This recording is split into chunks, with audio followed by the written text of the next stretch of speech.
and gentlemen, welcome back to another very special, as always, episode of the Hyper-Conscious Podcast. We hope you enjoyed our latest episode where we actually switched it up on you guys. We did our mastermind. We recorded our mastermind on the 5 buckets, and we repurposed that as not only a podcast episode, just the audio, but we also have the video on the YouTube as well. That is uber important if you guys are not subscribed, that you subscribe to both of those things, because obviously we're making some changes here, and I've also been changing the time on the release of the episodes because I did a poll, and I think it was like 75% to 25%. People said the morning was better. So I'm going to start trying to drop them in the morning for you guys. That actually makes sense too, because when I listen to my personal development materials, it's usually in the morning as well. Because when we first wake up, neuroscience has proven that we're ready and eager to learn. That's our best learning time. Did I say what this episode was on? 353, changing your relationship with discipline. I don't know if I said it. I was talking about the other one. I'm not sure, but thank you for making that clear. Absolutely. So this is one of my favorite topics ever. I one time was at dinner with a close friend and client, and I remember asking her, and I've told this story before, what do you believe is the rarest character trait in the world? And she ended up saying hope, which is pretty morbid. But what I ended up telling her that I believe is discipline. And you and I talked this morning via text a little bit. And I said that honestly, I think that the rarest character trait for anyone to truly embody is self-discipline. Now, what is self-discipline? Self, first of all, is it's up to you. Discipline, I believe, is doing something that you know is best for yourself and others, even though you don't feel like doing it. And so today we're going to talk about changing your relationship with discipline, because I think that we all have an aversion to things that maybe we were forced to do things. I know in school, the bell rang, you had to be in your seat. The bell rang, or you couldn't leave until the bell rang again. It now, on this journey of life as adults, and I'm sure most of our listeners are adults, we know that, it's up to you. It's up to you to discipline yourself to do the things that are going to get you closer to your goals. And I think that this is a really powerful topic that I know we haven't talked about in a while. It's something that is so necessary. And I think a lot of people are learning, if you're during this pandemic for the first time working from home, you're learning about a new level of discipline that you may have never had to flex before. And that's why, it's very important for me, especially, to focus on having empathy. Because I saw some posts about these are the steps you should take to successfully work from home. And one of them was make sure you put on real clothes, pretend you're going to the office. And in my mind, I have pajamas on right now. Alan, you just saw that before. I'll show it to you too. I got my pajamas on. But for me, I've always dreamed of working from home. So when I got the opportunity, but the other thing too is when I first started, I told you this, I've been very open about this. I was smoking weed at 11 a.m. on a Monday. 2 years ago. So I do understand that developing a level of discipline, especially in a new arena, can be very difficult. So I understand that. But my goal in this episode is to change your relationship with discipline. Discipline is not a bad thing. And I've heard that before, oh, he's so disciplined. Why is that a bad thing? Oh, it's the best thing. Because eventually you're going to say, how did he get there? Yeah. Anybody that you look up to, Taylor Swift, she might seem like the sweetest, and I'm sure she is. She's also unreasonably disciplined. Oh, yeah? Doesn't do things a lot of other people do for fun. Right. She is in the studio. She is touring. She is writing a book. She is doing interviews. She is unreasonably disciplined. Right. And I think that if you are looking into the future and you want some sort of grandiose goals, you really have to level up your discipline as you go. And I don't think it gets easier as you get more successful, because you have more opportunity when you get more successful. Yeah, and then it takes more discipline to be discerning. Yeah. There's a couple things jumping off the page. One is when you mentioned Taylor Swift, think about, we all know her, right? She's very famous. Think about why, if you do admire her, why? One of the reasons I admire her is there's that picture of her very first show. Yeah. When it's a banner in the background that's flapping in the wind, and she's got 4 people in the audience. It's out on this lawn or something. And I always remember Jeff Bezos, in 94 with his tiny little office, and now he, Amazon, one of the most successful companies in the world. And then you've got Mark Cuban, literally sitting on a cardboard box. Remember that picture I showed you on one of the episodes where Eminem was by his house in the trailer park writing raps? Yep. I very much consider self-discipline a admirable quality that's super, super rare. And so if you do admire Taylor Swift or Eminem or any of the people we just mentioned, like, do you admire them for their discipline? Because if not, why not? So that's the first question. The second question, Kev, is like, back when you used to smoke weed at 11 a.m. on a Monday. Oh, yeah. I'll be completely honest right now. I had nothing but love for you, but it did, to me, seem like wasted opportunity. And at the time, you and I always drive to 5, and we're doing our mastermind on that tonight. But I've always been somewhat against marijuana, not because it's bad for anything in particular, but from my experience, what I've witnessed is that someone who has a lot of ambition, who tends to get into the habit of smoking a lot of marijuana, from my perspective, and this is just my opinion, I've noticed it lowers their ambition. It tends to lower their ambition. Well, you got to remember the people I looked up to at the time were different. Right, exactly. My goal was to be like Joe Rogan. I wanted to be able to get high and interview people, and I think it definitely affected my discipline as well. I mean, think about it. Like if you're listening right now and you smoke weed, again, nothing but love for you. It doesn't bother me in the slightest. Right. But I know I hammered a lot of food when I was high. My discipline went right out the window. But first of all, food when you're high is the best thing. Well, yeah, it is. Like the greatest. How would you know? I've smoked. Oh, okay. I just wanted to get you admitted on it. Yeah, I've never. Yeah. No, of course I didn't have, inhale. Yeah. I think for people, it's one of the other things too is like a lot of what is seen as discipline. Like I have a lot of people that'll say like, "Oh, you get up super early." Right now, I'm not really. I'm getting up at 5:30. That's not really early for me, but it's not discipline. It's habit. That's what it is for me now. Started as discipline, though. It started as discipline, but it gets easier. So I have a question for you. That part gets easier. No, you're good. Go ahead. So I have a question for you, Kev, because this is very powerful for our listeners. At the time, my intuition said, Kevin's leaving opportunity on the table by smoking weed so often. Who cares? If that's what you want to do, you do it. I'm not going to tell anyone else how to live their life. Whether my intuition was right or wrong is irrelevant.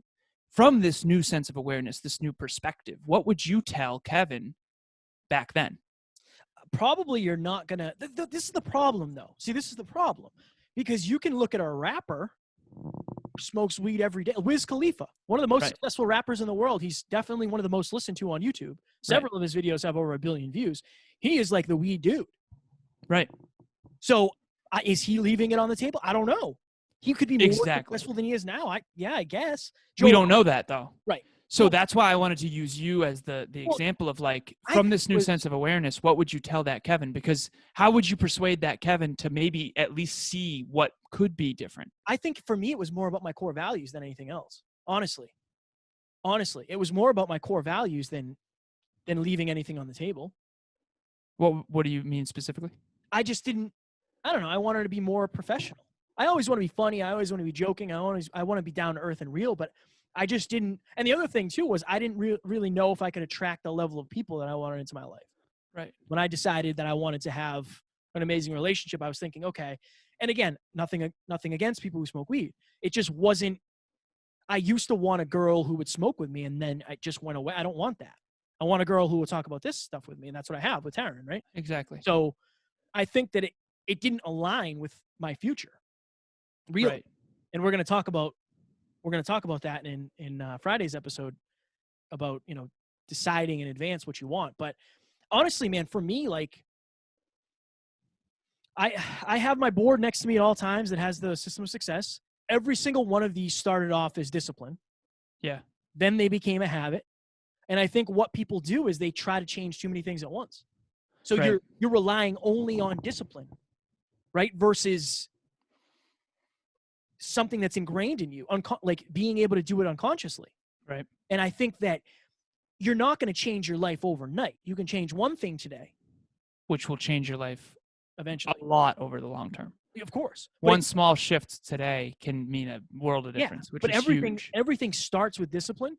Right. For sure. Everything does. Yeah. Every new habit. Yeah. And I think it's a matter of making sure that, there's a couple ways. Make sure that you have something that you're leaving on the table intentionally. Make sure you know. Like, if I am not disciplined today, I will not get this. Mm. That's the number one thing. I always tell people, okay, I want to have an off day today. Totally fine. I think you need to make sure that you take care of yourself. That's probably not even a good example. I want to have a cheat meal today. Totally fine. Totally fine. You want to have a cheat meal? Have a cheat meal.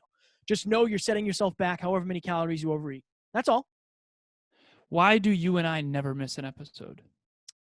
Because we're disciplined. And it's a habit. It's our life. Right. It was really hard at first. Oh, it was very hard. Very hard. And it did get hard every time we ramped up. It's about to get hard because we're stepping up to 5 episodes a week. Exactly. So everything is challenging at first. I shouldn't say everything is challenging at first, because some things have very low friction, which we're going to do an episode on later. Like, companies want there to be very little friction for you to use their products, of course. They're testing discipline. It's like one click on Amazon. It makes it really easy to make a purchase. Of course, that's a good thing for business. But even Instagram, the way that the algorithm works, if you look up a car, your car that you just looked up is going to be perpetuated more on your social media. That's the way it works. That's the way the algorithm works. It's meant to tie you in. You watch a football video, the next one that scrolls is going to be a football video. That's just the way it works. Right. What they're really doing, I mean, not only are they testing your unconscious wiring that you don't even know that's happening, right? You just get caught in it, but they're testing your discipline. You have to be disciplined enough to see it and say, oh, I'm done. Yeah. Or like have the alarm go off and say, I've been on here for 15 minutes, I'm done. Discipline, and I don't remember, I'm sure you know who said this, but like the possibilities today are way greater than they've ever been, especially with social media, especially just with the phone itself. This level of technology, I had a moment today when I was doing stuff. It's like, it's crazy I can do this from my phone. Right. But there's also so many more pulls on your attention. Exactly. You can also do anything from this phone. Yeah. So you can do anything from this phone, which is huge opportunity, but also huge distraction. If you're not disciplined. If you're not disciplined. So if you have discipline today, you're going to be leaps and bounds ahead of other people. And that's what we want for our listeners. We want you to be successful, not to be better than anyone else, but to make sure you're designing a life that's really magnificent. The thing is, like, you can just put something against it. Like, stop. Don't let yourself down. Like, stop. If you feel like you're letting yourself down consistently, what can we do? Number one, stop hitting snooze. Stop hitting snooze. It's like it's like showing up late to the first event of your Olympic trials. Like, why would you do that? You're setting up your entire day for failure. You're already setting the precedent of, like, I'm the type of person who doesn't say what they're, or doesn't follow through. They're going to do. Right. And again, I do it too. Everybody does it. Everybody does it.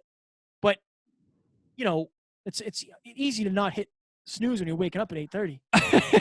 So what I've been doing, but seriously, what I've been doing is not setting alarms on purpose so that I can get great sleep. Yeah. So I don't even have the opportunity to hit snooze, which I do aspire to wake up every day at 5 and do the Sacred 3 like you mentioned. So I'm glad this is happening. Go ahead. No, go ahead. So one of the things that's jumping off the page, like, let's just talk about why people aren't disciplined. So like, let's change their relationship. Did you turn the timer on? Yeah. So I have 1 minute and 40. Okay, perfect. Because I didn't do it. Okay. Yeah. We've got 1 minute and 40. I set it for 15 minutes. Perfect. Okay. So why aren't people more self-disciplined, in your opinion? It's hard. And because if I said to you, and this is going to be an extreme example, but like, it kind of has to be sometimes. If you do not get up today, you do not get what you want today. Like, oh, I want this. I'm going to get pizza tonight. No, You don't get it because you didn't wake up on time. Oh, I have a speech a month from today. I should get up and practice. Cool. You sleep in, you don't get it. Right. You have to create pain. Right. So you're leveraging the pain avoidance tendency of, and I always use the analogy of a marathon. If you have a marathon with all your friends and family, right, in 3 months, and you don't run today, there's a very big consequence at the end of that, because you might really not be able to finish or not be able to. So that's one of the reasons why I love the mastermind that we do every week, because I mentioned the homework in Hyperconscious Nation today.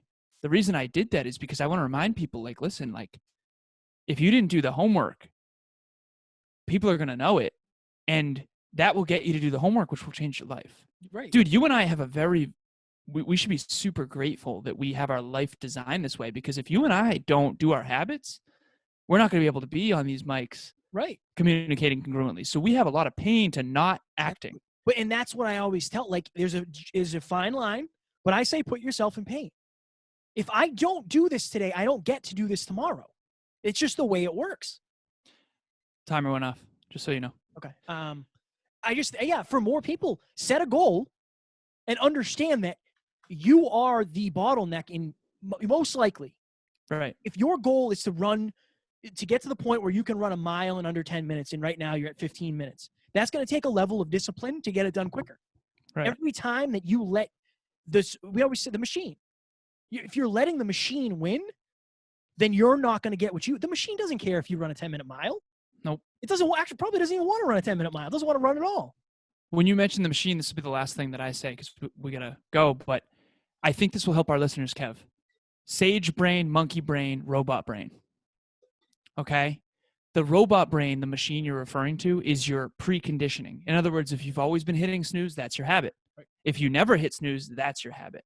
So the sage brain is the brain that you and I have right now in comfort, talking about the future. And like me, okay, when I'm saying I want to wake up every day at 5 a.m. and until 8 a.m. have uninterrupted solitude every single day where I get all my work done. That's my sage brain, my highest self, saying that's what I aspire to. That's what I know I want. Okay.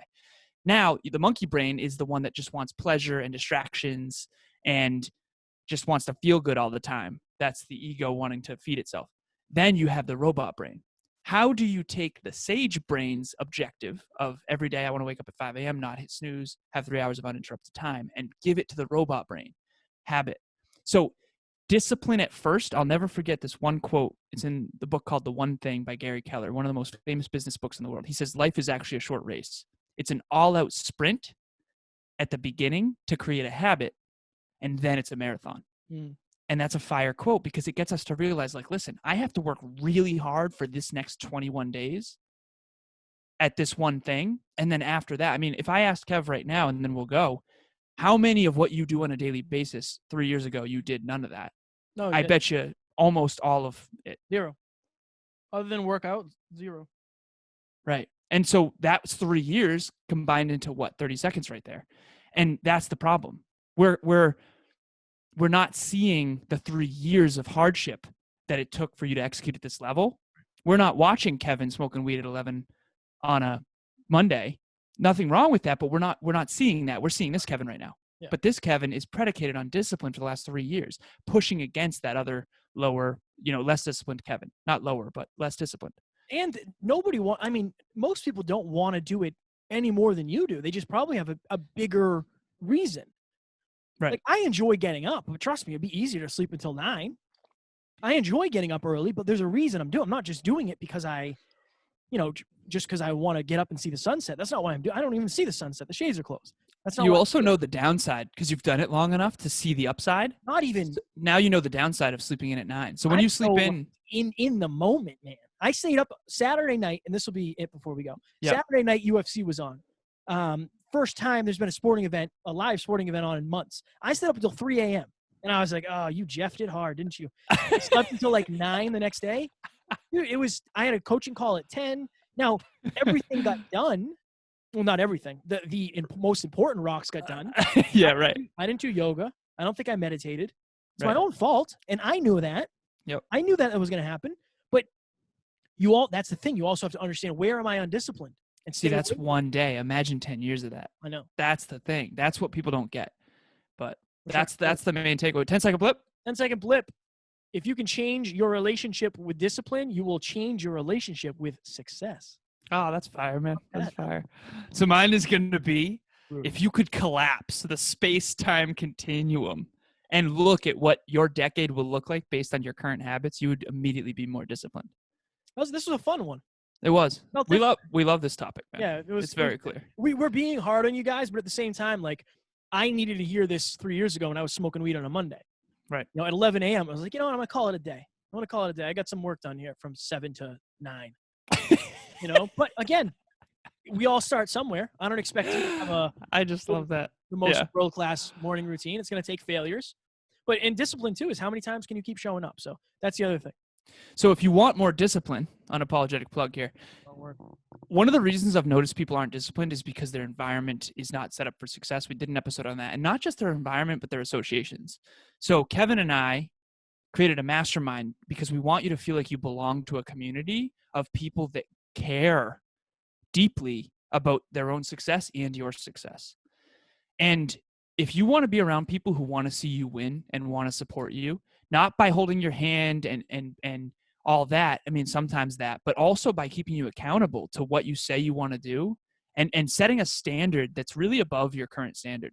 The standards we have in this group is pretty amazing. I see it rubbing off on me in some incredible ways, and I want it to rub off on you too. And also, another thing, like besides masterminds, there's a reason we're doing masterminds because we see the benefit of being in them with other people every week. We are also greatly seeing the benefit of having such a fire coach like Dave Meltzer. Like we've been on his LinkedIn Live, we've been on his podcast, we've been in his studio. We're definitely going to share the stage with him at some point. And that has changed our lives so much. I remember when I said, like, I don't need a coach. Like, what does that person know that I don't? A shitload. Like so many things. Dude, crazy. Crazy. I would never know if we didn't have him as a coach. So Alan is doing peak performance business coaching. He's showing me behind the scenes his systems, which I will be adopting because they are absolute fire. And I do want to get into business coaching myself. But if you're looking to grow your business, there are a couple important things that really matter. Most people aren't focusing on those things. Alan's job is to get you to see crystal clear what you need to be tripling down on. Look at that. Strong work. That little plug. I believe Alan has one spot open. One, yeah. So get that quick because people are reaching out. And I am transitioning from peak performance a little bit. I want to do way more podcasting. That's my jam. So I have 2 spots left in my podcast coaching. I also do consulting calls, but if you're looking for like the full thing where I take care of everything for you, I have that as well. We'll go behind the scenes on how we grow our show, how to get really good guests, what questions to ask, social media assets, all of that happy jazz, everything you need to know to go from zero to podcast. And you'll get our relationship capital as well. Yes. Because we'll believe in you, especially if it's heart-driven, which we know it is because you're a listener of this show. Right. And there's a lot of benefits that are intangible that go with what he just said. So strong work, man. All right, ladies and gentlemen, we hope you enjoyed this. Up next, as we mentioned throughout, we are going to do an episode on mastery. The people who become the best in the world probably decided that. Most people don't get lucky. Again, if you win the lottery, you're lucky. It doesn't mean you're the best in the world or anything. You just got lucky. That's not replicable. You cannot replicate that. So you have to decide in advance what you want and then figure out how to get that. We're going to talk about the process of mastery. I can tell you in advance that this is going to be one of my favorite episodes because this topic in particular is where I live and breathe from every single day. And I think anyone who isn't I want to see you maximize your potential, and this is the way to do it. So I'm excited. And I know you're going to hear this after I say this because it's in the outro. But if you would like our podcast, give us a rating, 5 stars if we help. Give us an honest rating. I'm not going to tell you to leave 5 stars if you don't think it's 5 stars. Right. Give us an honest rating, and please, if you would kindly leave us a review as well, that would help us make more people hyper-conscious. The more people, again, guys, like when you go on Amazon and you buy something, you look at the reviews. Podcasts are the same way. If we've helped you in any way, please leave us a review because we want to help millions of you. iTunes podcasts app. All you do is type in hyperconscious, will come right up. All you have to do is click the 5 stars. If you want to go a little bit the extra mile for us, then you can write something. And we do look at those. We share them. We will read that. We're so grateful. So thank you so much. We appreciate you guys. We will talk to you on Friday. Talk to you soon. Bye.